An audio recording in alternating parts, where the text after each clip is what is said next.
Bom dia, meu querido e amado irmão. Que a graça e a paz de Jesus esteja com todos nós. Vamos ficar de pé. Esse Deus é muito bom. O nome dele é precioso. E nós estamos aqui para adorá-lo, para engrandecê-lo, para exaltá-lo, para honrá-lo. Porque ele merece a honra, a glória e o poder para todos sempre. Amém, amém, amém. Vamos orar, depois nós vamos cantar um hino que fala sobre isso, nome precioso. Senhor Deus, muito obrigado por esse dia, te agradecemos, ó Deus, porque o Senhor é um Deus bom. O Senhor nos salvou, venceu a morte, nos livrou da ira do pecado. Quando nós temos fé, quando nós cremos no Senhor como Salvador e dono das nossas vidas, o Senhor nos guia, o Senhor nos conduz a ter um relacionamento com o nosso Deus. Te agradecemos, ó Pai, porque estamos aqui bem, estamos com saúde, temos as nossas famílias, o Senhor tem nos amparado, tem nos dado emprego. Obrigado, Deus, pelo alimento de cada dia, vestimenta. Obrigado porque os irmãos estão aqui, foram convocados para adorar o Senhor, porque só Tu és santo, só Tu és digno. Nos ajude a esquecer as coisas que estão lá fora, as coisas que nos preocupam no nosso coração, ó Deus. Nos ajude a entregar em Suas mãos, nos ajude a receber a paz do Senhor, porque só o Senhor pode dar, só o Senhor pode estar conosco oferecendo essa paz. Só o Seu nome é precioso. Em nome de Jesus, o Salvador e Senhor. Amém. Amém. Vamos cantar número 62, cantor cristão 62, nome precioso.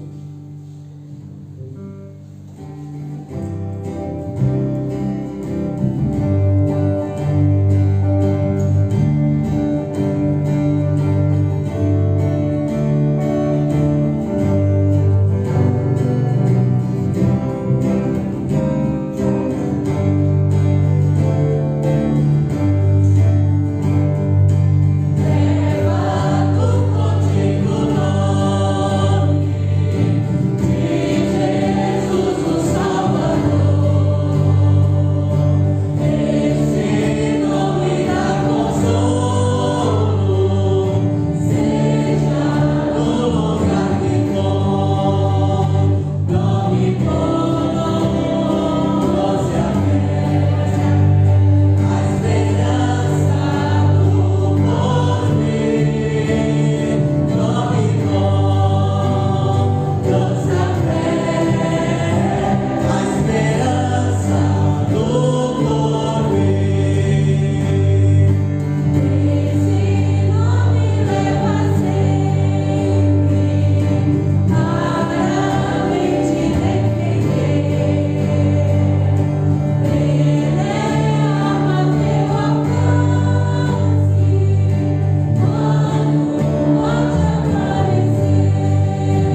esse corpo humilhado, abatido, cansado, muitas vezes cheio de dores, um corpo glorioso igual ao seu. Amém? Amém! Essa é a nossa firme esperança. Nós gozaremos com essa família para todo sempre.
fantástico. Para a gente ter a oportunidade de ir passar 1, 2 dias lá já é muito bom, né? Imagina as pessoas ter aquilo todos os dias, né? E a gente recebe esses presentes do Senhor todos os dias, de manhã, quando a gente acorda. Deus nos presenteia, seja com a chuva, seja com o frio, seja com o sol, né? São presentes do Senhor nas nossas vidas. Nós vamos falar a respeito de um assunto que é bastante corriqueiro, é comum acontecerem essas coisas que nós vamos falar hoje aqui. E você pode pensar aí, o que será que o Ivan vai falar nessa manhã, né? Nós vamos falar a respeito da origem dos conflitos. Onde são originados os conflitos dentro da igreja, né? Nós vamos tentar chegar a um conhecimento pleno daquilo que Tiago fala a respeito dos conflitos dentro da igreja e vamos tentar entender quem são os culpados pelos conflitos gerados dentro da igreja, ou o que é o culpado pelo conflito gerado dentro da igreja. Mas Ivan, dentro da igreja não tem conflitos, reina a perfeita paz, todos estão em comum acordo, né? Quem lembra lá de Atos dos Apóstolos, né? Capítulo 2, 3 e 4 ali, né? Eles estavam de comum acordo, tudo era comum para eles, eles tinham o mesmo pensamento, o mesmo desejo, né? Olha que igreja perfeita. Só que nós, como cristãos, lavados e remidos pelo sangue do Cordeiro, e pessoas falhas ainda, né? Não é porque você foi lavado e remido pelo sangue do Cordeiro que você deixou de ser um pecador, porque o apóstolo Paulo fala que nós vamos nessa batalha pelo crescimento espiritual, pelo desenvolvimento da salvação até o dia de Cristo. Quando será o dia de Cristo? Quando ele voltar para buscar a igreja. Enquanto isso, você vai continuar e eu vou continuar sendo um pecador, pervertido, com a cabeça totalmente cheia de problemas, comandada pelo mundo, se eu deixar ou não, se eu me render ao desejo do Espírito Santo.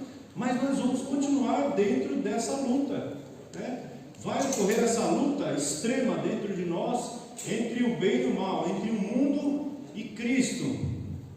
E a Bíblia ela fala que nós não podemos servir a dois senhores. Nós devemos servir a Deus ou a Mamon, ou a Deus ou ao diabo.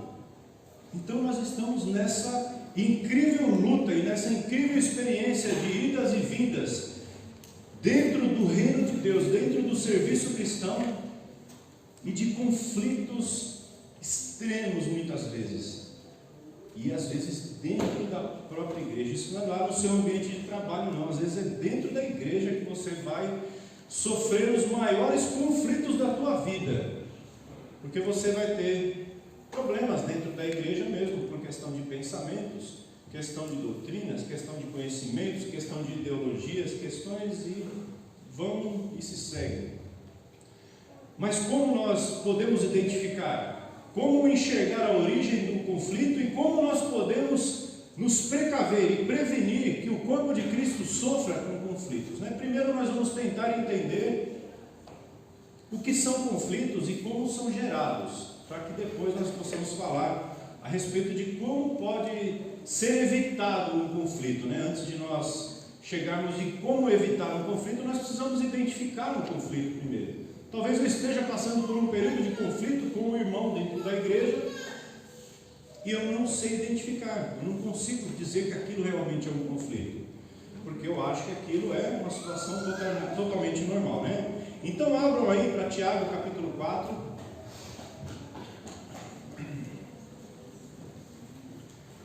Versículo 1, o nosso texto base vai ser o capítulo 4 de Tiago. Nós vamos navegar por ele, então se você quiser deixar aí essa fitinha de marcar página na Bíblia, deixa lá em cima do capítulo 4 de Tiago, que nós vamos estudar ele praticamente até o versículo 10 ou 11 aqui, se eu não estou enganado, tá?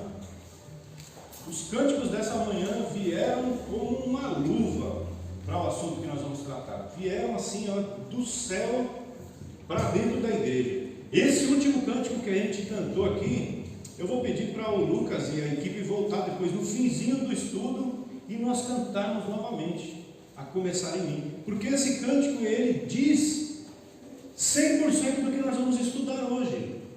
Se eu consigo enxergar que o problema está partindo de mim, sou eu o causador de um conflito, então eu preciso mudar, eu preciso que o meu coração seja quebrado, eu preciso que as minhas atitudes sejam transformadas, para que eu tenha paz com o meu irmão, né? Tem uma charge muito interessante, eu estava até falando ela com a minha mulher esses dias. Essas desenhos, sátiras que eles fazem, né? Aí está lá o cidadão conversando com o outro, aí fala assim: ó sábio mestre, qual é o segredo da vida? Qual o segredo de sucesso na vida? Aí o sábio fala para ele assim: nunca discuta com idiotas. Aí o cara: mas eu não concordo. Você tem razão. Entenderam aí a moral da história? Quando você dá a vez para outra pessoa que se sente no direito, você tem paz na sua vida. E existe uma máxima que diz assim: você prefere ter direito ou você prefere ter paz? Você já pensou nisso alguma vez? Talvez nós estamos buscando os nossos direitos. É meu direito isso, você está errado, você tem que se curvar diante de mim e reconhecer que você está errado. E aí eu gero um tremendo conflito e acabo com a minha paz e acabo com a paz do outro. E muitas vezes nós precisamos preferir pela paz ao invés do direito. Eu teria direito nisso, mas eu prefiro ter paz. Eu prefiro deitar a minha cabeça no travesseiro e saber que eu estou em paz. Olha, o direito é seu, Deus te abençoe. Você acha que deve fazer assim? Então faz dessa maneira. Vamos encurtar o assunto aqui. Dar a preferência a outro. É isso que a Bíblia diz, né? Paulo fala assim: cada um de vocês considere o seu próximo como superiores, não é como assim mesmo, é superiores a vocês. Considerem ele superior a você. Então você acha que você tem algum direito? O teu irmão tem maior direito do que você. É isso que Paulo está dizendo. Se eu consigo enxergar essa máxima cristã de que o meu irmão ele tem mais direito do que eu, de que o meu irmão ele tem a preferência dentro de uma disputa, olha, dê a preferência para o outro. Eu já consigo resolver 99,9% dos conflitos dentro da igreja, de uma maneira fácil. Cada um de vocês considere o seu próximo como superiores a vocês. Olha só, acabou. Você quer ter o segredo para a tranquilidade e a paz? Está aí a chave. Então nós vamos tratar esse assunto, nós vamos orar agora. E aí a gente vai seguir aqui o que Tiago nos ensina a respeito da origem dos conflitos e os meios pelos quais nós podemos vencer esses conflitos, né? Deixa eu tomar um golinho d'água aqui que... Capítulo 4, versículo 1 de Tiago diz assim: de onde vêm as guerras e contendas que há entre vocês? Não vêm das paixões que guerreiam dentro de vocês? Vocês cobiçam coisas e não as têm, matam e invejam, mas não conseguem obter o que desejam. Vocês vivem a lutar e fazem guerras, e não têm, porque não pedem. Eu estou emendando o texto aqui, tá? Se você quiser seguir aí, a gente vai fazer além do capítulo 1 aqui, do versículo 1. Quando pedem, não recebem, pois pedem por motivos errados para gastarem seus prazeres. Adúlteros, vocês não sabem que a amizade com o mundo é inimizade com Deus? Quem quer ser amigo do mundo se constitui inimigo de Deus. Ou vocês acham que é sem razão que a Escritura diz que o Espírito Santo, que Ele fez habitar em nós, tem fortes ciúmes? Mas Ele nos concede graça maior. Por isso diz as Escrituras: Deus se opõe aos orgulhosos, mas concede graça aos humildes. Portanto, submetam-se a Deus, resistam ao diabo e ele fugirá de vocês. Aproximem-se de Deus e ele se aproximará de vós, pecadores. Limpem as vossas mãos, vós que têm a mente dividida, purifiquem os seus corações. Entristeçam-se, lamentem e chorem, e troquem o riso de vocês por lamento e a alegria por tristeza, e humilhem-se diante do Senhor, e Ele os exaltará. Irmãos, não falem mal uns dos outros. Quem fala contra o seu irmão, ou julga o seu irmão, fala contra a lei e julga a lei. Quando vocês julgam a lei, já não estão cumprindo a lei, mas estão se colocando como juízes. Vamos orar. Pai, nós te agradecemos, Deus, por esse momento que temos passado aqui, pelos cânticos, ó Deus, que nos levam a exaltar o teu santo nome e entender o quanto o Senhor é santo, ó Deus. Nós rogamos para que o Senhor receba nos altos céus, ó Deus, os nossos cânticos, a nossa adoração, o nosso louvor ao Senhor, que é santo, santo, santo. E nesse momento te pedimos, ó Deus, que a tua palavra ache um lugar especial nos nossos corações, ó Deus. Quebre todas as barreiras, ó Deus, através do teu Santo Espírito, toda a dureza de coração, toda a injúria, toda a mágoa, toda a maledicência, ó Deus, que isso seja tirado de nós e que só se ache em nós, ó Deus, na nossa mente e no nosso coração, o poder da tua palavra, Pai, através do teu Santo Espírito. E nós oramos no nome do Senhor Jesus. Amém. Estamos diante aqui de uma situação muito comum dentro das igrejas, né? Quando nós começamos a pensar a respeito de guerras e de conflitos, a gente começa a entender algumas coisas que fazem sentido até mesmo no campo não espiritual. Como assim? Vamos tentar aqui raciocinar por que as guerras surgem. Você já pensou nisso alguma vez na sua vida? Por que existem as guerras? E de onde vêm essas guerras? Primeira Guerra Mundial, Segunda Guerra Mundial, Guerra do Golfo, N guerras. E aí você volta lá para a Palestina, os caras estão lutando e metendo fogo um no outro lá, até hoje.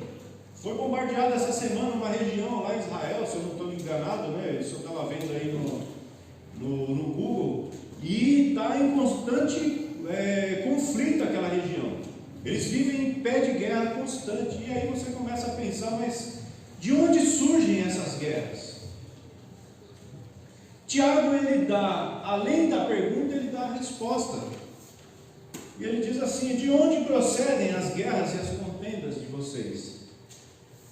Esse texto ele poderia ter sido usado também para qualquer tipo de guerra, além das guerras que nós passamos dentro do corpo de Cristo, né? Os conflitos dentro da igreja. Porque se você for pensar, qual foi a motivação de Hitler? Alguém já pensou aqui alguma vez? Rapaz, o que será que motivou aquele cidadão? Diz a história que era um menino até legalzinho, né? Ia na igreja com os pais, virar um demônio, um matador, um cara sanguinário, um cidadão, um genocida, um cara sem piedade, uma criança que cresceu ali frequentando as igrejas, se tornar um cidadão o maior assassino que houve em todos os tempos. Qual foi a motivação do coração desse homem? Tiago, além de trazer o questionamento, ele traz uma pergunta como uma retórica, né? De onde procedem as guerras e contendas entre vocês? Não são senão dos prazeres que lutam na vossa carne? Sabe o que Tiago está dizendo aqui? Olha, as guerras que vocês travam todos os dias, aquelas batalhas tolas, né? Que não tem sentido nenhum para a vida, que não traz crescimento para o corpo de Cristo, que não vai trazer crescimento para você ou para mim. Sabe de onde partem essas guerras? São dos vossos prazeres, do teu ego, do teu querer. Eu quero a sala da escola dominical lá dos jovens vermelha, mas o outro cidadão quer roxa. Rapaz, eu não vou baixar a guarda, eu quero vermelha, eu vou brigar para que seja vermelha até a hora que pintar de vermelho. Eu vou arrumar um fuzuê dentro dessa igreja e o negócio vai esquentar aqui dentro. E aí, puro egoísmo, nós criamos conflitos dentro das igrejas, dentro do corpo de Cristo, e sabe quem padece com tudo isso? Não é só eu e você, não. Todo o corpo padece. Paulo fala que se o corpo tem alguma enfermidade no meio dele, todo o corpo está doente. Então, se eu e você nós somos causadores de conflito, ao invés de sermos apaziguadores, pacificadores, sabe o que eu estou trazendo para o corpo de Cristo? Doença. Estou trazendo tristeza, estou trazendo chagas. E talvez, sabe o que acontece? Houveram casos de que houve a necessidade de amputar o membro. Cara, tão cheio de razão, tão cheio de luta, tão cheio de brigas, tão cheio de conflitos, causadores de intriga. E aí Deus fala assim: peraí, deixa eu tirar daqui porque o ramo que foi enxertado não produz nada, então corta e é lançado no fogo. Então Tiago ele abre o texto fazendo esse questionamento: de onde vem toda essa motivação bonita que você tem, né, de querer tanto as coisas do jeito que você quer, sem pensar no que o próximo pensa a respeito daquilo? E aí Tiago responde: vem do seu egoísmo, vem daquele pecadinho que está lá escondido no teu coração, da tua arrogância, vem do teu desejo de fazer as coisas sem considerar o outro como superior a você. Eu quero assim, pronto, acabou. Sabe aquele negócio de bebê chorão, menino mimadinho? Então, muitos cristãos hoje são chamados de mimadinhos, de bebês chorão, porque são pessoas que exigem que as coisas sejam feitas da forma que ele quer, e se não fizer, eu vou sair da igreja e pronto, acabou. Pastor, o senhor respeite o meu desejo, porque senão eu estou indo embora, o meu dízimo eu não dou mais aqui. Deus abençoe. Se você está aqui por essa motivação e não pelo crescimento do corpo de Cristo, meu irmão, Deus abençoe para onde você for. Tenho dó da igreja que essa pessoa vai, porque vai criar intriga lá também.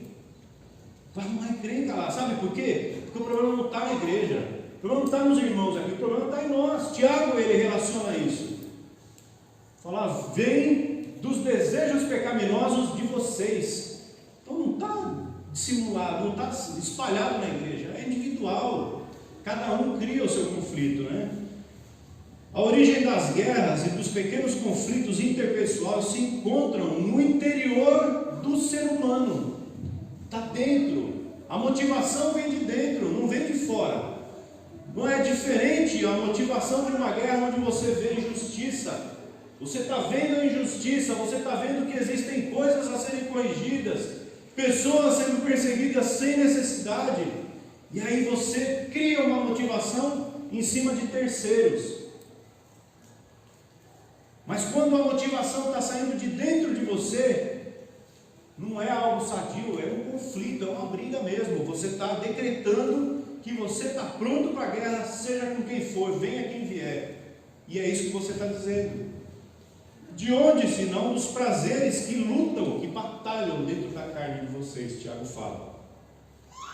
Então é importante que a gente entenda isso, que toda a motivação para um conflito dentro da igreja ou fora da igreja, e nós estamos tratando aqui de um assunto relacionado a cristãos. Tiago não está escrevendo para incrédulos, tá? Entenda isso. Quando ele escreve a epístola, é um aconselhamento para cristãos de diversas igrejas. Como não houve o endereçamento da carta a fulano de tal, a beltrano de tal, então era uma carta aberta, a ser espalhada entre as igrejas. E aí Tiago está aconselhando as igrejas a agirem de uma maneira coerente a respeito desse assunto. Porque possivelmente muitas igrejas estavam passando, pois senão, se não fosse esse o problema, ele não teria motivação nenhuma para escrever a respeito disso aqui. Vocês concordam? Não é verdade? Se não tivesse motivação, ele não escreveria, não daria o teor da carta. Mas quando ele escreve a respeito de conflitos dentro da igreja, é porque ele enxerga que muitos cristãos vão passar por isso, dentro do corpo de Cristo. Membro guerreando contra membro, crente lutando contra crente.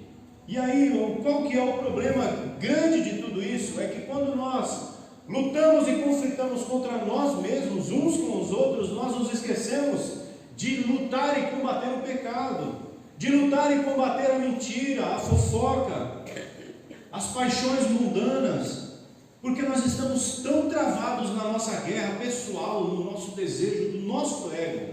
É o que eu creio, é o que eu acho certo, então eu vou lutar por isso.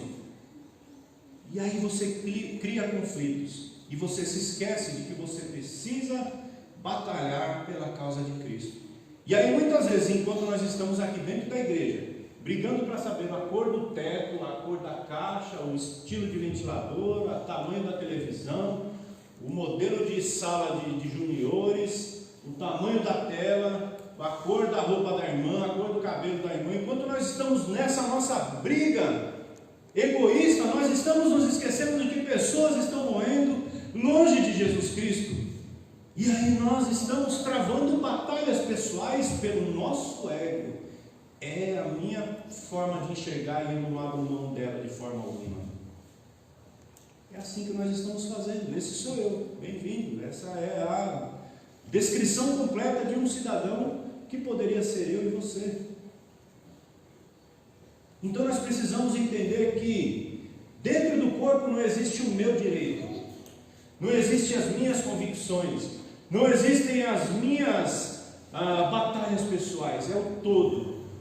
O que o corpo precisa nesse momento é que eu lute por causas pessoais ou que eu lute pela causa de Cristo juntamente com os meus irmãos. Você já pensou nisso alguma vez? E muitas vezes nós nos degradamos por diversos fatores, né? Muitas coisas, mas nós esquecemos do alvo principal. A igreja ela foi instituída por Jesus Cristo para que ela vá e dê frutos. Para que vá e dê frutos. E aí eu estou dentro da igreja brigando por coisas fúteis, coisas que não têm o menor valor, o menor significado para o meu crescimento, para o crescimento do meu irmão. A igreja não vai melhorar por causa daquilo. Pelo contrário, as pessoas vão começar a ver aquela briga, aquela discussão, aquele negócio todo e vão acabar saindo. Então Tiago trata a respeito disso. Todo aquele que se envolve numa contenda é responsável por ela. Já ouviram provavelmente aquele ditado que diz, né? Que quando um não quer, dois não brigam. Sabe aquele exemplo que eu dei lá do sábio no início? Olha, nunca discuta com pessoas que querem discutir. Dá razão para ele. Quando um não quer, dois não brigam. Então você que entra dentro de uma contenda e vai para a batalha, a culpa é sua também.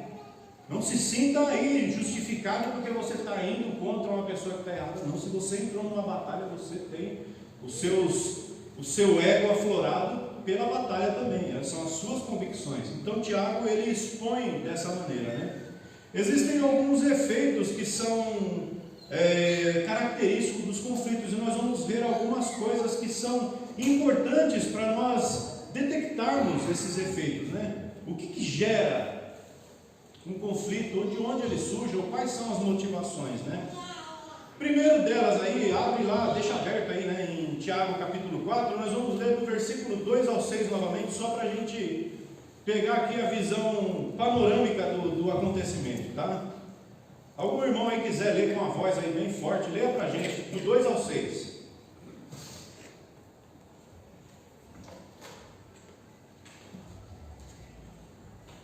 Tiago 4, de 2 a 6. Vocês cobiçam coisas e não as têm, matam e invejam, mas não conseguem obter o que desejam. Vocês vivem a lutar e a fazer guerras. Não tem por que não pedem. Não tem por que não pedem. Quando pedem, não recebem porque pedem por motivos errados, para gastarem seus prazeres adúlteros. Vocês não sabem que a inimizade com Deus, a inimizade do mundo, a inimizade com Deus? Quem quer ser amigo do mundo faz inimigo de Deus. Ou vocês acham que é sem razão que as Escrituras diz que o Espírito que Ele fez habitar em nós tem fortes ciúmes? Mas Ele nos concede graça maior. Por isso diz as Escrituras: Deus se opõe aos orgulhosos, mas concede graças aos humildes. Então o que nós entendemos aí é que todo o efeito do conflito está baseado na natureza pecaminosa. Uma vez que o homem dá acesso para que o pecado floresça na vida dele, gera esse tipo de situação dentro da igreja, dentro do corpo de Cristo. Então, alguns efeitos dos conflitos, eles são gerados principalmente pela natureza pecaminosa. Então você que está aí alimentando o pecado na sua vida, se não tiver ninguém aqui, amém, glórias a Deus, mas se porventura tem alguém que está alimentando lá um pecadinho escondido na sua vida, uma coisa que você faz lá em secreto, que só você e Deus sabe, talvez ninguém mais saiba, e você passa uma imagem de um bom cristão dentro da igreja. E aí, sabe esse pecado? Uma hora esse pecado vai te dar uma rasteira, vai te derrubar e vai dar um golpe fatal em você. E ele vai ser o culpado por você cair. A sua natureza pecaminosa, você está dando lugar ao diabo. Agora, se você está se fortalecendo em Cristo, se você está dando lugar ao Espírito Santo, tem ouvido a voz de Deus, tem meditado na palavra, tem orado, eu quero dizer para você que você está se fortalecendo e fazendo com que a natureza pecaminosa ela seja apagada, seja diminuída pouco a pouco. E isso evita com que nós venhamos a pecar contra o nosso irmão, seja através de palavras, gestos, pensamentos. Então você precisa entender isso, tá? Que o conflito ele gera e está baseado na natureza pecaminosa. No capítulo 1, versículo 15, Tiago diz assim: então esse desejo tendo concebido dá luz ao pecado, e o pecado após ter se consumado gera a morte. Tiago dizendo isso. Então ele complementa que aquele pecado que é feito escondido nas nossas vidas vai gerar a morte. Talvez pode ser que não seja só a sua morte, pode ser a morte de outros. Então nós precisamos tomar cuidado, né? O próprio Senhor Jesus ele diz, né, que o que contamina o homem não é o que vem de fora, é o que está lá dentro, é o que sai dele. São as palavras grosseiras, são os gestos que você ofende a pessoa que está do outro lado. Vem de dentro aquilo, é baseado no nosso egoísmo, baseado na nossa pecaminosidade. Então nós precisamos tomar cuidado. Então, algumas coisas são identificadas aqui como efeitos dos conflitos, né? E a primeira delas é a frustração espiritual, no que resultam cobiça, inveja, violência, contendas e avareza, senão improdutividade de vida. Nos versículos 2 e 3 de Tiago capítulo 4, ele fala a respeito disso, que as pessoas matam, cobiçam, invejam, fazem guerras, né? Pedem mal para se esbanjarem com seus prazeres. Por que tudo isso acontece? Frustração espiritual. Pessoas que oram, mas pedem mal e não acontece nada, não ganha nada. Pessoas que são frustradas espiritualmente. E aí elas tentam ter seu momento de realização através de conflitos pessoais. Conflitos interpessoais, não pessoais. E isso demonstra o quanto ela é frustrada espiritualmente. Sabe o que eu cheguei a entender quando eu estava lendo essa parte? Que as pessoas que são bem resolvidas espiritualmente, elas não entram em conflito por causa de coisas bobas. Não me agradei dessas flores. Se a irmã pudesse jogar no lixo essas porcarias para mim, põe vermelha que eu acho melhor. Gente que está criando casinha com coisa boba dentro da igreja ultimamente. Pessoas que não estão interessadas no crescimento do corpo de Cristo porque elas estão frustradas espiritualmente, não conseguem crescer, não estão ouvindo a voz de Deus, não oram, não meditam na palavra, não estão em comum acordo com a igreja, com a liderança, não estão querendo crescer, são pessoas que estão querendo desenvolver o seu ego, aquilo que ela acha. São pessoas que se frustraram na vida cristã, 30 anos, 40 anos de vida cristã. Não foi de novo convertido, não. Estou falando de muita gente que tem aí muitos anos de vida cristã, estão frustradas, amarguradas, pessoas que eram para ser ícones dentro da igreja, pessoas que deveriam ser exemplos dentro da igreja. Eu não estou falando de cocaia, não, eu estou falando abertamente de todos os cristãos. Porque isso acontece no corpo de Cristo, não é na igreja local somente. pessoas que deveriam ser ícones dentro da igreja. Rapaz, eu me espelho na vida desse irmão. Olha aí, ó, 40 anos de vida cristã e o cidadão está lá animado, servindo a Deus, sempre tem uma palavra de ânimo, sempre tem uma motivação nova. Pessoas que encontram na palavra, encontram em Cristo uma motivação para viver todos os dias. Não são pessoas cabisbaixas, tristes, sempre tem uma palavra de desmotivação. Não, isso não vai dar certo, irmão. Desiste disso, porque eu já fiz isso aí bem umas 30 vezes e nunca deu certo. Pessoas que se frustraram na fé, porque tudo aquilo que tentaram construir não conseguiram, querem derrubar a fé daqueles novos que estão tentando lutar hoje e construir as coisas. Então são pessoas que se frustraram espiritualmente e hoje estão tentando desmotivar aqueles novos que estão vindo cheios de gás. Quero dizer para você, apoie o trabalho cristão, apoie a obra de Deus. Apareceu um jovem desse daqui, ó, irmão, posso dar uma ideia, assim, sabe? Esses meninos são cheios de vida, esses meninos são cheios de ideias criativas. Eu tinha muita ideia boa quando era novo, hoje eu já estou velho, a cabeça já está começando a falhar às vezes, eu esqueço muita coisa. Se a minha mulher perguntar onde você pôs tal coisa, rapaz, pode ser 15 minutos atrás, eu esqueci, eu não lembro. Mas a gente tem que ser trampolim do sucesso para essa nova geração que está vindo aí. Eu tenho que ser ícone para eles, eu tenho que ser um exemplo para a vida deles, para a vida da minha família. A gente vai falhar, eu sei disso, a gente vai falhar, nós não somos perfeitos. Mas o que eu quero dizer aqui é que a frustração espiritual, se você está frustrado na fé, busque em Deus uma nova motivação, porque ela é causadora de conflito dentro da igreja. Segundo, infidelidade espiritual. Tiago usa um termo aqui que você, a hora que eu ler, você vai falar, é isso mesmo. Ele diz assim no versículo 4: adúlteros, pessoas que são infiéis na fé, pessoas que não servem a Deus dignamente, com fidelidade, dando a Deus aquilo que é dele. Olha, o tempo de Deus, eu tenho que estar envolvido, é o trabalho do Senhor, a minha motivação é essa. Os conflitos expressam a influência ativa da natureza pecaminosa. Então, quanto mais lugar ao pecado você dá, mais distante de Deus e da obra e dos irmãos você vai ficar. Você precisa entender que, para que você se aproxime de Deus, você tem que servir a Ele com extrema fidelidade. Você tem que ser fiel a Deus. Tanto é isso que Tiago chama aquelas pessoas de adúlteras. Querem ter amizade lá no mundo, querem ser amiguinho do mundo, compartilhar da cervejinha no horário de serviço, lá de sexta-feira,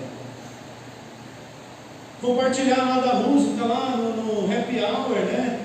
Até tem uns até que arriscam uns passinhos de dança lá de vez em quando, e quer estar no domingo, nas quartas-feiras dentro do culto, lá dando uma de moral, dizendo que é o cara que faz o que acontece, quando na verdade está lá no mundo, requebrando, fazendo tudo que não presta, sendo infiel a Deus.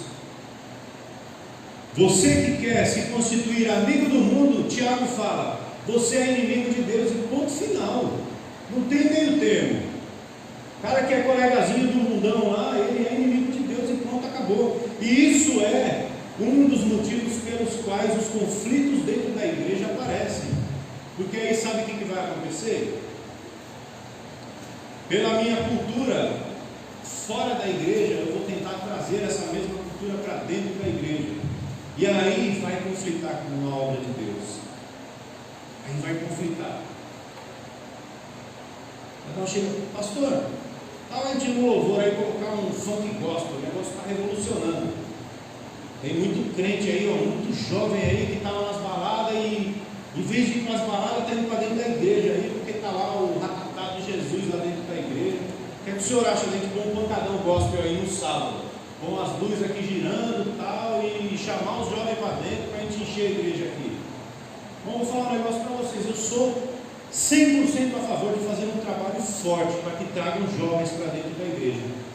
Mas se precisar tornar o ambiente mundano, eu sou contra. Eu acho que quem convence o homem, eu acho não, tenho certeza, quem convence o homem do pecado, da justiça e do juízo é o Espírito Santo de Deus, é a palavra. E isso já basta. Se você bota muito entretenimento, muita festinha, muita coisinha aqui, muito oba-oba, sabe o que vai acontecer? Você possivelmente vai encher um auditório desse aqui.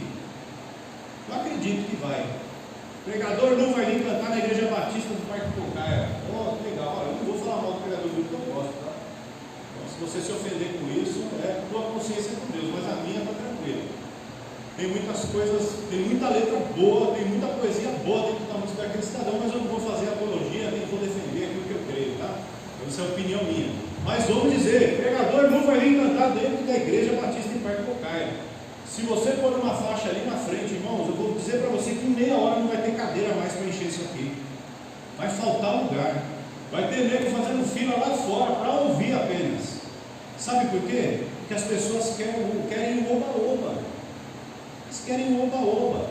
Elas querem aquilo que vai parecer o máximo possível com o mundo. O que parece mais com o mundo é isso. O poder da igreja, porque aí o jovem que gosta do pancadão vem para a igreja, porque a igreja tem um pancadão também.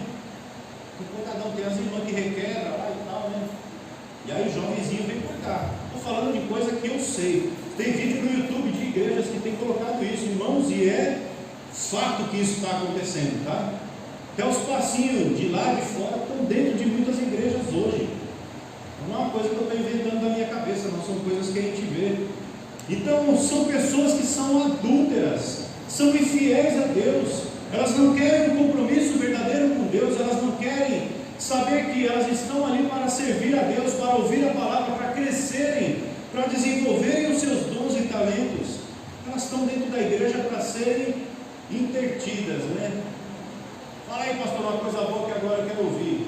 Porque lá fora no mundo a gente tem coisas boas que os caras falam e dá um ânimo para a gente. Então, manda uma palavra boa aí, pastor, que eu tenho uma semana pela frente de lutas.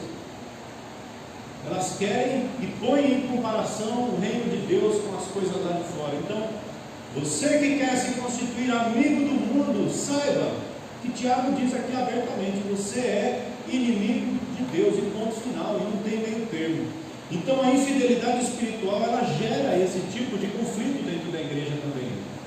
Você quer saber aí quais são os causadores de conflitos dentro da igreja? Esse é o segundo, né? Primeiro é a frustração espiritual, segundo a inimizade com Deus.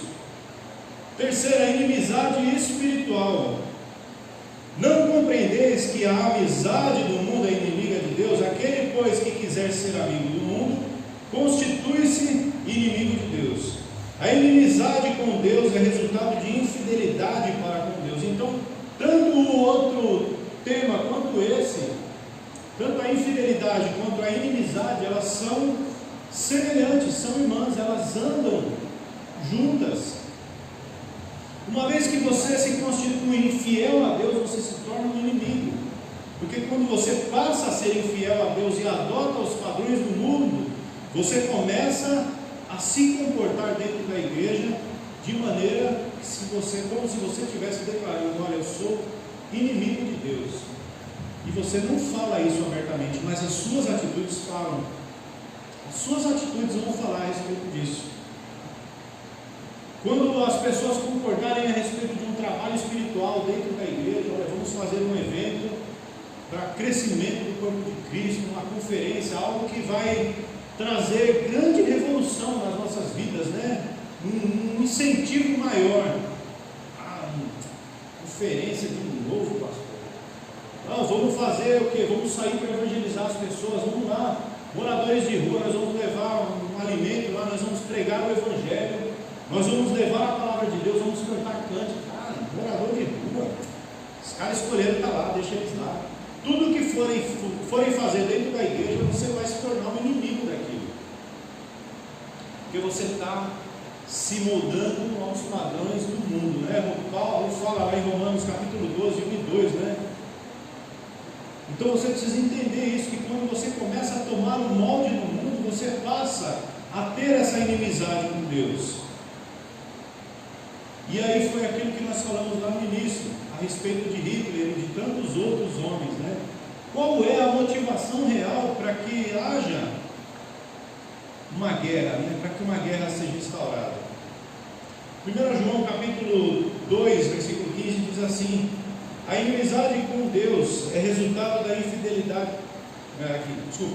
Se alguém ama o mundo, o amor do Pai não está nele. 1 João 2,15.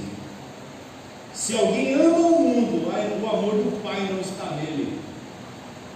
Então você ama o mundo, você tem valorizado mais as coisas do mundo do que as coisas de Deus. Então eu quero dizer para você que o amor de Deus não está em você. O amor de Deus não está em você. Ivan está falando besteira, não é uma palavra que está falando. 1 João 2,15, anota aí, risca aí, ó, com aquela caneta verde fluorescente que você tem bonita, ou risca em caneta mesmo, de baixo, lá na Mickey, para que você leia isso e se apodere dessa palavra todos os dias. Eu não posso ser inimigo de Deus. Eu não posso ser inimigo de Deus. Declare isso na tua vida. Eu não vou amar o mundo, porque se eu amar o mundo, o amor do Pai não está em mim. Você precisa tomar posse dessa palavra, essa sim. Quando alguém fala, toma posse dessa palavra que você vai ser rico, próspero, você tem que tomar posse dessa palavra que diz que se eu amar o mundo, o amor do Pai não está em mim. Então eu tenho que amar a Deus para que eu não esteja amando o mundo. Então, motivação, a inimizade espiritual, né? Quando você tem esse distanciamento de Deus, você se torna um causador de conflito. Quarto e último, diz assim: insensibilidade espiritual. Capítulo 4, versículos 5 e 6. Ou vocês acham que é sem razão que a Escritura diz que o Espírito Santo, que fez habitar em vós, tem fortes ciúmes? Mas Ele nos concede maior graça, porquanto diz isso na Escritura: Deus se opõe aos orgulhosos, mas concede graça aos humildes.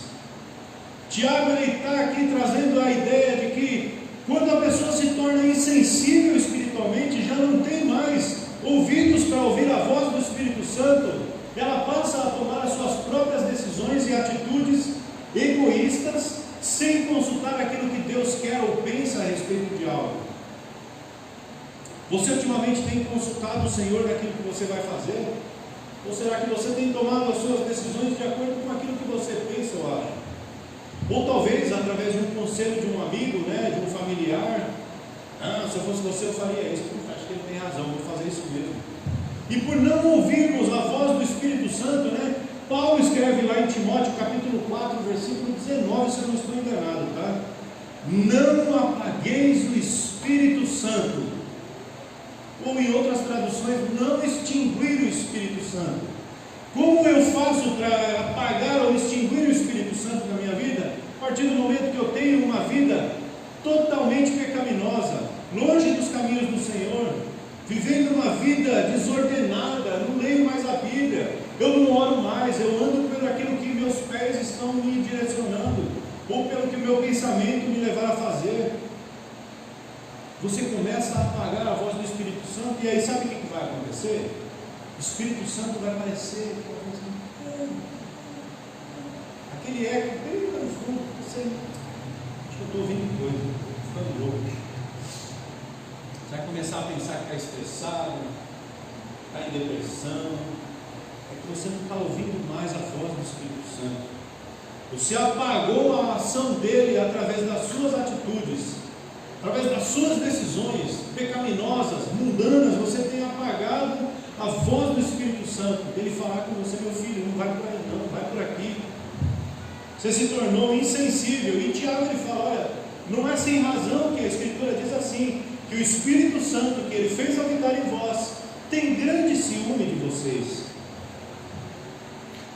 Deus fez o Espírito Santo habitar em nossas vidas, e ele, como guia, como quem conduz o Filho, ele tem extremo ciúme. Então, uma vez que você se põe numa situação de pecado, você está desonrando a pessoa do Espírito Santo que Deus fez habitar dentro de você. Sabe aquele negócio de ciúmes, cuidado? É isso que ele está querendo dizer aqui. cuidado do Espírito Santo só para você, não faz a menor. Se ele cuida ou não cuida, eu não estou nem aí. E você diz isso através das suas atitudes. Provérbios capítulo 3, versículo 34 diz que Deus rejeita os soberbos, mas Ele dá graça àqueles que se humilham. Salomão confirmando, ou melhor, Tiago confirmando aquilo que Salomão havia dito. Então a insensibilidade espiritual também é um grande gerador de conflitos dentro da igreja. Agora, para nós seguirmos aqui na reta final, nós identificamos 4 pontos que podem ser causadores de conflito dentro da igreja, né? Só voltando aqui, primeiro, frustração espiritual, infidelidade espiritual, inimizade com Deus e insensibilidade espiritual. Esses 4 pontos são questões fortíssimas para que hajam conflitos dentro da igreja.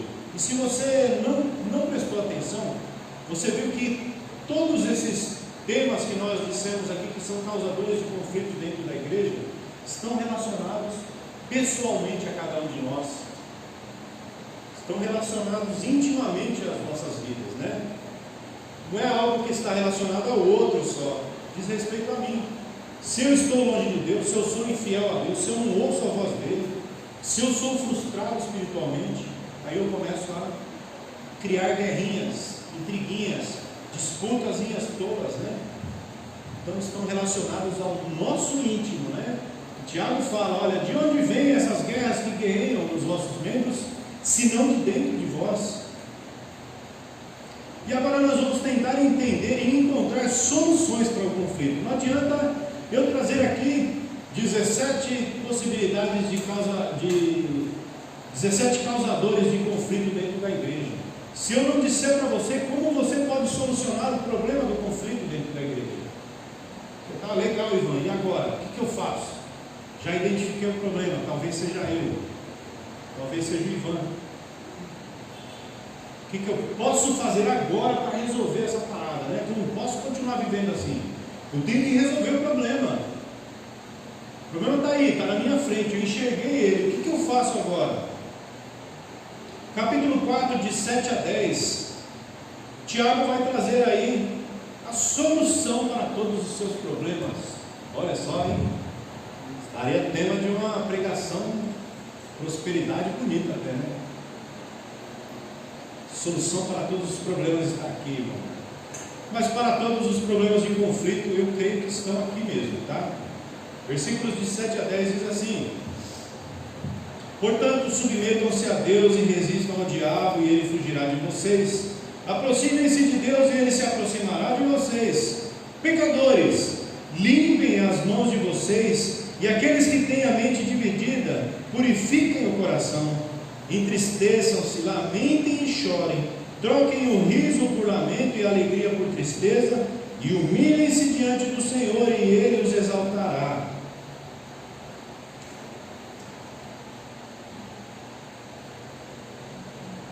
Tiago traz aqui nesses versículos a solução para os problemas de conflito dentro da igreja. Agora que você já está apto para identificar, né? Opa, isso é um causador de conflito. O que eu faço para parar com ele por aqui? Vamos entender então.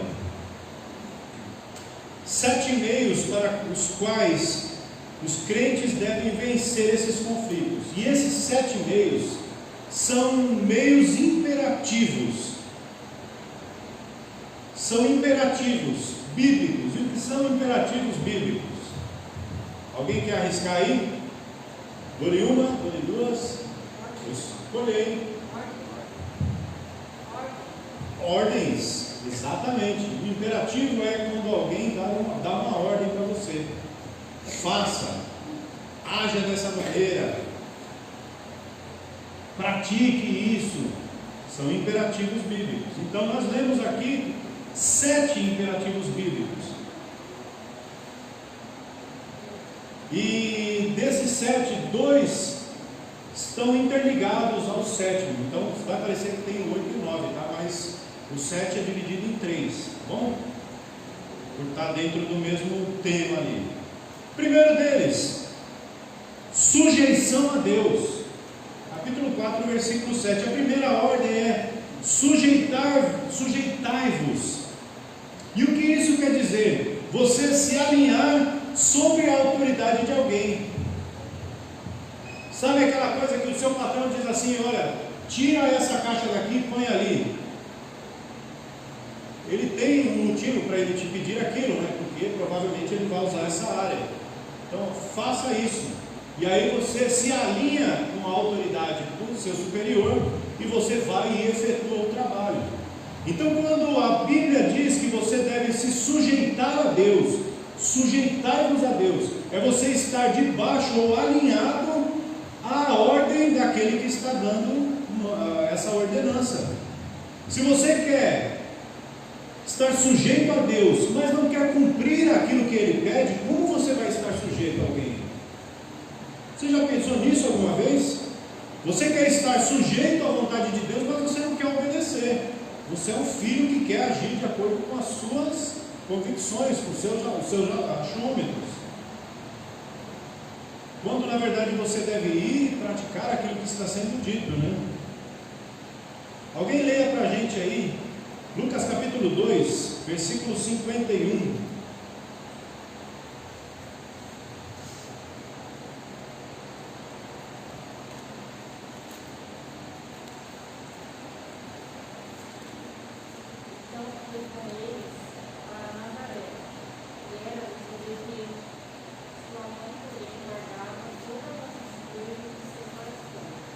Olha que interessante, esse texto aqui nos dá um ensinamento a respeito de estar sujeito à autoridade de alguém, não é verdade?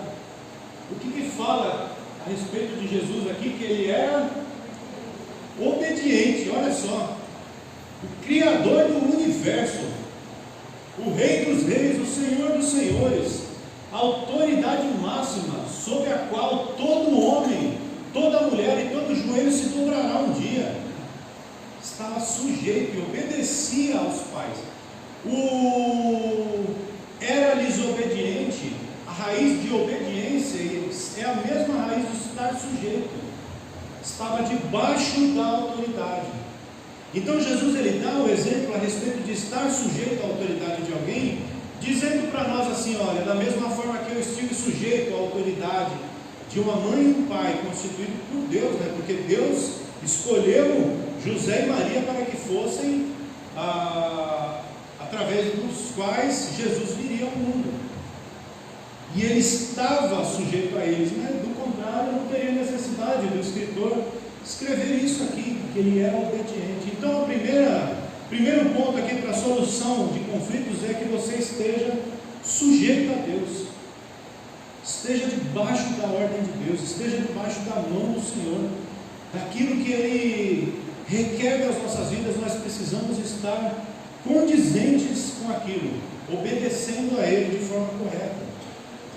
Segunda ordem aqui, que Tiago descreve dentro do capítulo 4, versículo 7 também diz assim: resistir a quem?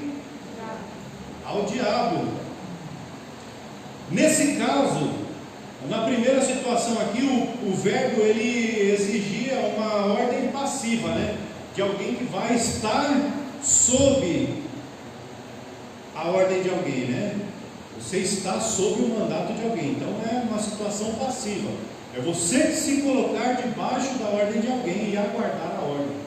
Então dá uma condição de passividade, onde você não age, você espera a ação. Nesse caso aqui, resistir implica num verbo de ação urgente. Você precisa fazer agora, ou melhor, era para ontem isso. Você precisa resistir ao diabo, e isso era para que você tivesse feito ontem, mas faça agora. Paulo, ele, em Efésios capítulo 4, ele fala assim: não se põe o sol sobre a vossa ira, e nem deis lugar ao diabo. Porque quando nós damos lugar ao diabo, ele vai cochichar coisas no nosso ouvido e nos influenciar e incentivar para tomarmos atitudes egoístas. Então todos os conflitos, eles partem do princípio de que o cidadão já tem o ego aflorado, e aí O diabo joga uma gasolina ali, toca fogo, aí o que acontece? Incendeia a vida do cidadão, aí o cidadão vira no 70, toma atitudes egoístas e faz as coisas da maneira que ele quer, inflamado pelo inferno. Então você precisa resistir ao diabo. É uma ordem urgente para que você tome essa ação, essa atitude de resistir ao diabo agora. E resistir ao diabo não é somente dizer para ele: diabo, eu resisto a você. Não, resistir ao diabo é através das suas atitudes. Quando você deixa de praticar coisas que o teu desejo, o teu ego pede para que você pratique e você não pratica, você está resistindo ao diabo. Quando você tem a situação de entrar num conflito e você não entra, você está resistindo ao diabo. Quando você tem a opção entre pecar e obedecer a Deus, e você opta por obedecer a Deus, você está resistindo ao diabo. E aí, sabe o que acontece? Sabe o que acontece? O texto ele continua. Não para somente em resistir ao diabo, né? Poderia ser uma coisa até talvez difícil. Mas Tiago ele escreve o seguinte: resistir ao diabo e ele fugirá de vós. O diabo ele tem medo daquele que serve a Deus com fidelidade, porque ele sabe que a vestimenta do Espírito Santo, né, ali a couraça, tudo aquilo que Paulo fala a respeito lá da armadura de Deus, está fechando ali a vida do cidadão, né? Ele está bem protegido. Não adianta ele travar uma guerra com uma pessoa que está servindo a Deus com fidelidade, porque ele vai perder. Uma pessoa que serve a Deus com fidelidade, que ouve a voz de Deus, que vive a palavra, ela se torna uma pessoa forte, e o diabo começa a não ter mais ação em cima da vida dela, né? E aí começa que a voz do inimigo, já lá no teu ouvido, começa a ficar aquela vozinha baixinha, bem fraquinha, e você já não ouve mais, e nem dá mais a importância para os ataques dele. Por quê? Porque você resiste a ele. Veja que interessante, né? Só a título de comparação. A Bíblia fala para que você fuja da sua natureza, fuja da sua carne, dos seus desejos, não é verdade? Mas ela pede para que você resista ao diabo. O diabo é forte, né? O cara é fortão, é cheio de manha, né? Terrorista, nascido e criado. Criado não, né? Que ele foi criado para a glória de Deus. Então, ele quando caiu se tornou aí um terrorista, um homicida, um cara extremamente cruel. E aí você pensa que a carne é uma coisinha tão boba, né? Seus desejos lá, pecaminosos. E aí o escritor diz assim: olha, foge dos desejos da tua carne, foge dos desejos da tua mocidade, porque a carne é terrível. É terrível. Os desejos da carne, elas são é como se fosse um incrível Hulk tentando se manifestar dentro de um corpo físico fraco. E a carne ela é desse jeito, mas o diabo eu consigo resistir. Que interessante. Por mais poderoso que pareça o diabo, eu ainda posso resistir a ele. Mas a minha carne, os meus desejos carnais, eu não consigo resistir, porque eles são mais fortes. Então eu preciso fugir dos desejos da carne, mas eu posso resistir ao diabo todos os dias. Terceiro lugar, aproximação de Deus. A terceira ordem que nós temos aqui diz assim: chegai-vos. Quando você está distante de Deus, você se torna uma pessoa fraca, mas ao passo que você se aproxima dele, você começa a se parecer mais com ele nas suas atitudes, as suas palavras começam a ser outras, as suas ações se tornam ações parecidas com as quais o próprio Jesus Cristo faria. Você toma atitudes melhores quando você está próximo de Deus. Ela é uma ação, um verbo de atividade, né? Chegai-vos. É um verbo de atividade, onde você tem a necessidade de ir atrás de alguma coisa. E na vida cristã é assim, ó. Tua Bíblia está lá em cima da estante. Puxa, que vontade de ler a Bíblia, não? Já lê a Bíblia, né? Tinha que ler a Bíblia, né?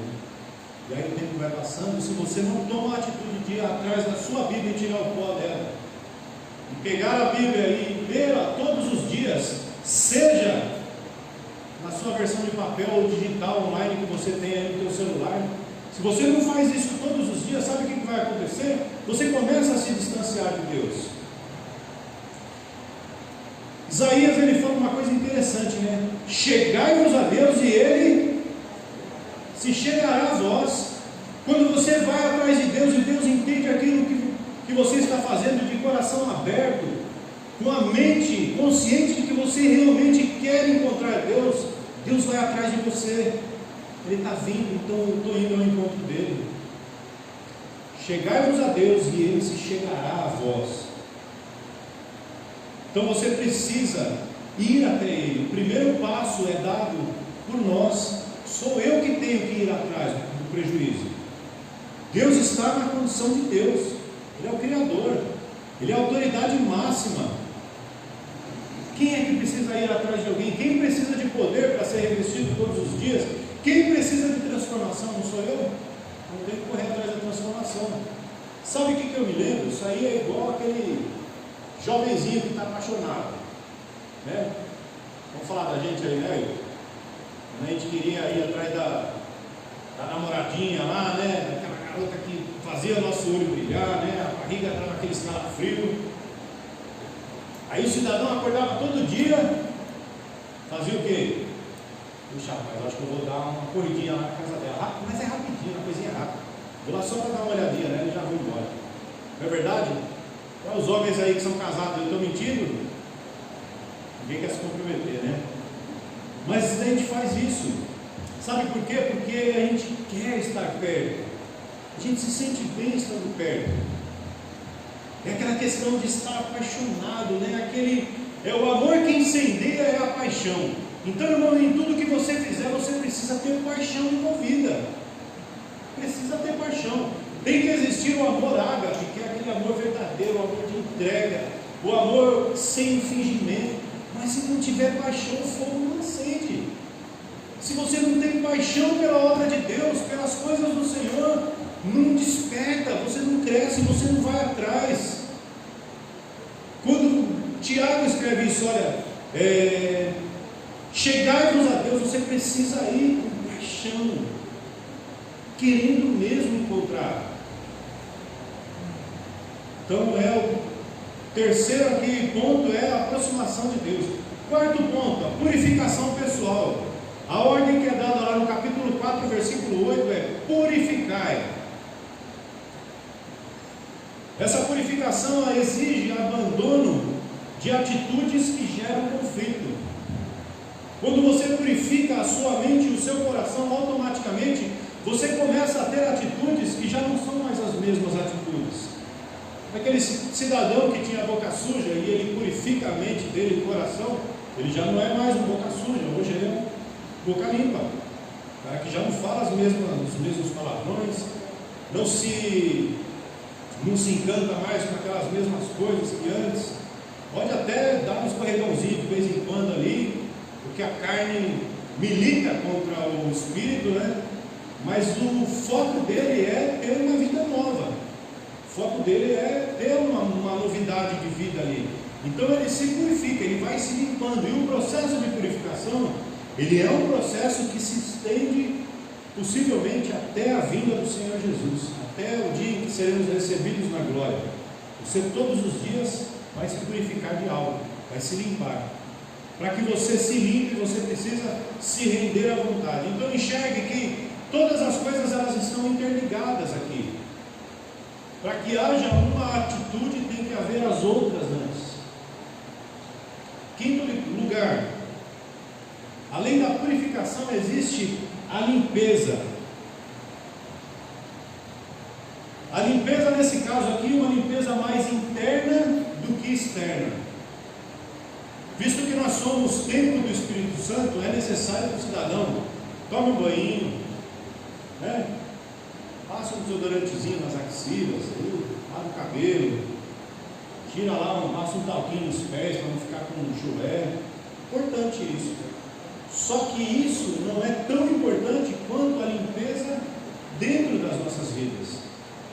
Nós já falamos a respeito, Jesus diz que o que faz com que as coisas sejam impuras é o que sai do homem, não é o que entra, não é o que vem de fora, não é o que está fora do homem. O que indica que você é um cristão verdadeiro não é a tua roupa bonita, o teu perfume bem caro, o teu sapato social de couro legítimo italiano. Isso não diz que você é um crente. Pode ser um empresário de sucesso.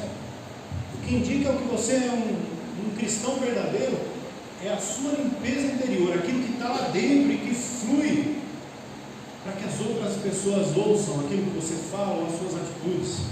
Então você precisa limpar. 1 João capítulo 3, rapidamente diz assim: e assim mesmo se purifica todo aquele que tem nele essa esperança, assim como ele é puro, purifiquem-se a si mesmo. Então, se nós enxergamos que Deus ele é puro na sua essência, nós precisamos ser puros também. Quando nós entendemos a pureza de Deus, nós nos purificamos a nós mesmos. É uma atitude que eu preciso tomar para que os conflitos não existam. Sexta ordem. Começa agora aqui o período do arrependimento verdadeiro. Primeira ordem é dessas três últimas que faltam. Afligi-vos significa o verbo traz o sentido de sentir a própria miséria. Se afligir é sentir a sua própria miséria. O outro verbo que é utilizado é lamentai, significa lacrimejar ou expor aquele choro contido lá dentro. E o terceiro verbo que é utilizado aqui é chorai, significa dar gritos ou brados de choros audíveis. E aí esse texto ele nos leva, esses verbos nos levam ao texto em que Davi ele é confrontado por Natan. Ontem eu entrei numa discussão e eu estava certo de que o profeta que vai lá e fala um montão de coisa lá para Davi era Samuel. E aí eu tinha que era Samuel na minha cabeça. E eu falei, vamos apostar R$100 aí. Eu perdi os R$100. E agora eu tenho que pagar. Depois na saída eu vou fazer uma vaquinha para os irmãos, porque como o estudo é para vocês, eu não acho justo eu pagar sozinho, né? Então assim, Natan chega na casa de Davi e conta uma historinha para Davi, dizendo assim: olha, tem um reinado aqui nas circunvizinhanças, tem um homem muito rico, tem muitas ovelhas, e esse homem vai receber visita na casa dele. E aí tem um cidadãozinho também, que é vizinho dele, muito pobrezinho, que tem uma única ovelhinha lá. Ele cuida com tanto amor, com tanto carinho, ele zela por ela, né? Ele tira a lã dela para vender, ele cuida como se fosse um parente da casa. E aí aconteceu que esse homem rico, tendo recebido essa visita, o que ele fez? Para não matar do seu rebanho de ovelhas, ele vai naquela ovelhinha lá do vizinho, que tinha só uma, pega ela, mata a ovelha e serve de alimento para sua visita. E aí Natan diz assim para Davi: o que o rei acha disso? Aí Davi na hora levanta, que seja morto o homem que fez isso. Aí Natan fala para ele assim: rei, esse homem é o Senhor. Na hora que Natan fala, Davi deve ter balançado as estruturas, porque Davi havia tomado a esposa de um homem correto, que estava na frente de batalha, um homem íntegro, chamado Urias, e ele pega aquela única esposa daquele homem, e Davi tinha acesso a milhares de mulheres, suas concubinas, suas serviçais, tinha tudo lá no palácio para ele, à vontade. Hoje eu quero aquela ali, hoje eu quero. Ele tinha. E aí ele vai e fixa o olho justo para aquela ovelhinha do cidadão ali. E aí Davi é confrontado pelo profeta Natan. E lá em Salmo capítulo 51, mostra o relato de tudo aquilo que nós estamos vendo aqui. De Davi se afligindo, né? Sentindo a própria miséria, se lamentando ali, chegando a lacrimejar e a chorar, e expor aquele choro agoniado mesmo. Quando quando Tiago faz menção a respeito disso, é que você precisa de um arrependimento verdadeiro na sua vida. Há necessidade de um arrependimento verdadeiro, porque o arrependimento verdadeiro é que traz a mudança de atitude. Se nós somos conflitadores, criadores de conflitos, né? Ou se eu crio ele, né? Eu preciso me arrepender disso. Eu preciso abandonar essa minha atitude errada. E o último lugar aqui de todos, a última ordem que é dada é humilhai-vos. Versículo 10. O crente deve se humilhar na presença de Deus. Nós precisamos entender que quando nós nos humilhamos diante da presença de Deus, Deus nos exalta, né? A própria palavra de Deus diz que Ele dá mais valor a quem se humilha do que a quem se exalta. Por quê? Porque os humilhados serão exaltados, mas os que estão exaltados serão abatidos. É isso que a palavra de Deus diz. Então, quando você se humilha diante de Deus, você expõe tudo aquilo que está dentro de você, de uma forma que Deus realmente veja, puxa, ele está sentindo mesmo toda a miséria da vida dele. Deus começa a exaltar você, Deus começa a te colocar em situações onde você jamais pensaria estar antes. Um homem que criava conflitos hoje é uma pessoa que traz paz ao ambiente. Quando a pessoa chega, é um ambiente de paz. A palavra dele é uma palavra de paz, é uma palavra que traz harmonia, traz amizade. Irmãos, a igreja Pipicocaia, ela deve ser conhecida como isso. Uma igreja que traz harmonia às pessoas, uma igreja que traz paz aos corações, uma igreja que traz renovo de vida e não conflitos. Nós não podemos viver com conflitos dentro da igreja, conflitando com irmãos, fazendo com que o corpo de Cristo padeça por isso. Chega de meus interesses, chega de minhas convicções. O que o outro pensa a respeito disso? Será que ele está sendo valorizado mais do que eu? Vamos pensar nisso, porque os conflitos dentro da igreja, eles só promovem divisões, discórdias, inimizades. Mas quando o Espírito Santo de Deus tem acesso aos nossos corações para que a paz seja instaurada, aí existe vida, existe amizade, existe prosperidade espiritual. Então eu quero convidar você nessa manhã. Espero que você seja um pacificador. Espero que você seja alguém que acabe com os conflitos e não que publique os conflitos. Que você seja imensamente abençoado por Deus nas suas atitudes. Se houver necessidade de mudança, vamos mudar.